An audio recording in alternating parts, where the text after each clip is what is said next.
मका पिकाला पाणी देण्याकरता शेतात गेलेल्या शेतकऱ्यावर वाघानं हल्ला करून ठार केलंय। ही घटना चामोर्शी तालुक्याच्या गणपूर रय्यतवारी येथे शनिवारी 1 मार्चला दुपारी 4च्या सुमारास घडली आहे। संतोष भाऊजी राऊत वय वर्ष 47 गणपूर रय्यतवारी येथे वाघाच्या हल्ल्यात ठार झालेल्या शेतकऱ्याचं नाव आहे।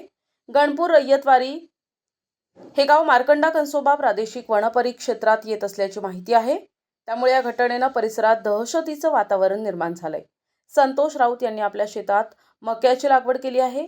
नेहमीप्रमाणे ते पिकाला पाणी लावण्याकरता शनिवारी दुपारच्या सुमारास शेतात गेले होते। दरम्यान शेतातच दबा धरून बसलेल्या वाघानं संतोष यांच्यावर हल्ला करून ठार केलं।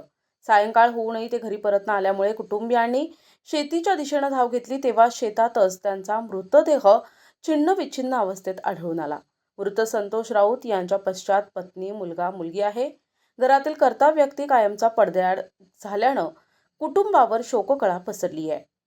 प्रतिनिधी भास्कर फरकडे, NTV न्यूज मराठी, गडचिरोली।